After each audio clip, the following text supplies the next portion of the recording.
To start off, we'll be talking about the Italian Adrian helmet. First, a little bit of background on the Adrian helmet itself. It was kind of a remnant of the old wars versus the new wars. It's kind of a remainder from the great wars and the honorable wars that the European continent had seen before. They were really all about pomp and circumstance, all about making their uniforms look good.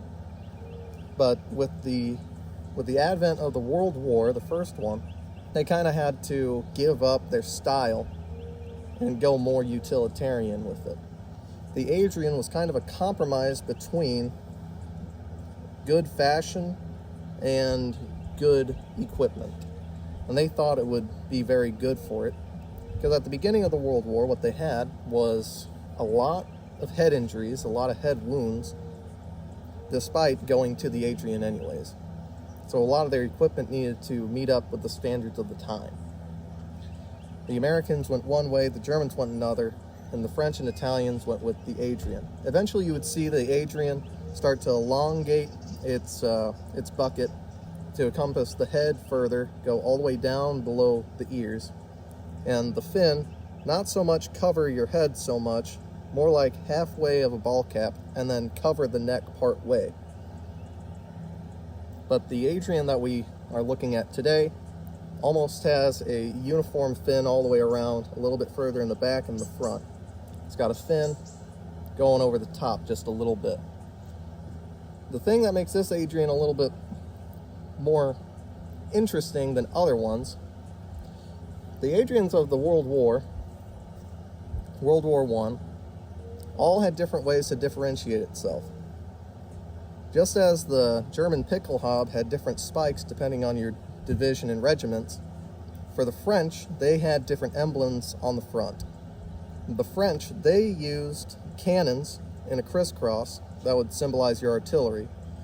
They would have rifles in a crisscross for your rifle companies or your regular regiments of infantry. And they had tassels, I think just one central tassel with your rank on the front. So those are the ways that those were differentiated. But that's with World War I in mind. It was still transferring from the honorable wars of the 1800s, the Napoleonic Wars, to World War II. World War II got rid of, for the most part, all of that.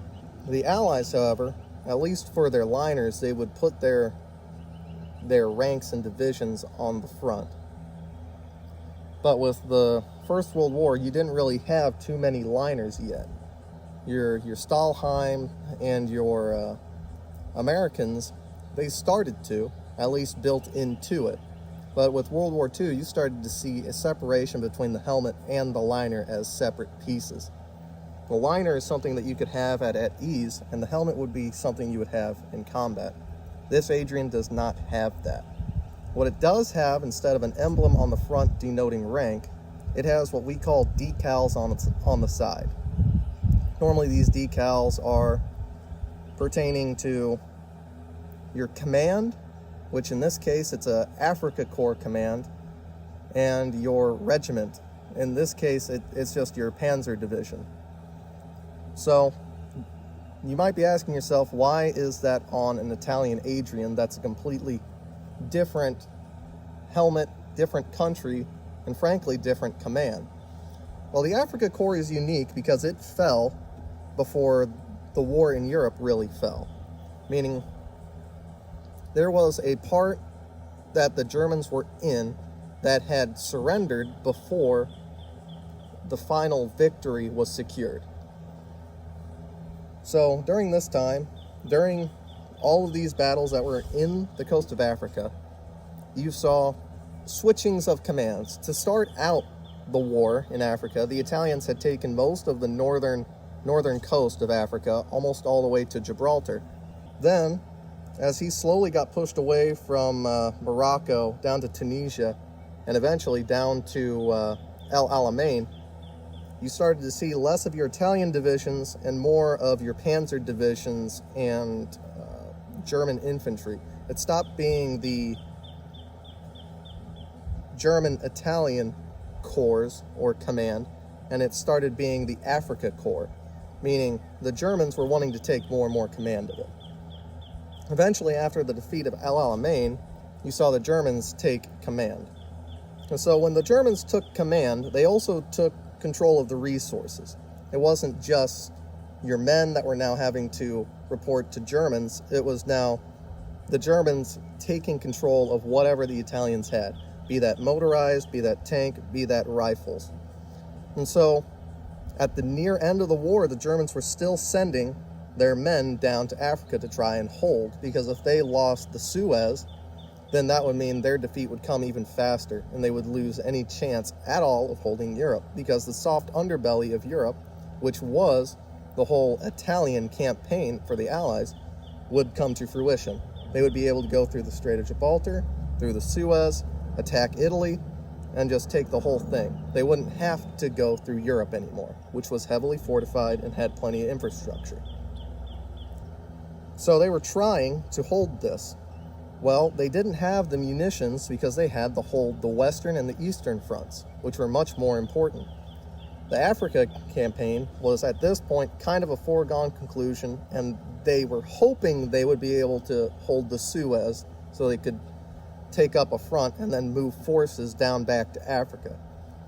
So they didn't send all the munitions they ought to have. They sent uniforms, they sent guns, but some other stuff had to be filled in as they had to. You can find your common pith helmets, which are a tropical and an arid climate helmet that were made by the Italians, also with decals. You can also find standard Italian helmets with similar decals, all still with the German Wehrmacht and with the Africa Corps symbols. You won't find them with the early ones that has a palm tree and a Nazi sign, but you will find the later symbols, which is just your Wehrmacht and the black, white, and red of the normal symbols. This Adrian helmet, I think, is a rather rare piece because the liner is all there. You can see that there are wear marks on it. Not the decal wear mark, but like actual wear marks, meaning this thing had seen use. If you know somebody that has a ball cap or any type of hat that they wear all the time, okay, for example, a black hat, if they've had a black hat for a really long time, eventually it will stop being black in areas and will start changing to whatever the basic dye is. Sometimes it's orange. You might see orange along the phrase. Or if they have a white hat that they like a lot, you'll see that their bill is darker. With a lot of these helmets, you can tell that it was used a lot if where they would grab it to take it off is war. On this Adrian helmet, right on the front where they would normally take it off the tip is war much more than the sides are. There's also bumps. It had seen battle. There is a scrape mark from a struggle. There's multiple bumps in there. It's in great condition, and I can't put this enough. Our collection, me and my dad's, we focus on pieces that have stories with them. We can go out to all these places and buy pristine pieces if we wanted to. But that's not really our goal. What we want are pieces that tell a story. This Adrian helmet has a story. It has a long story, and it has, honestly, a very interesting story.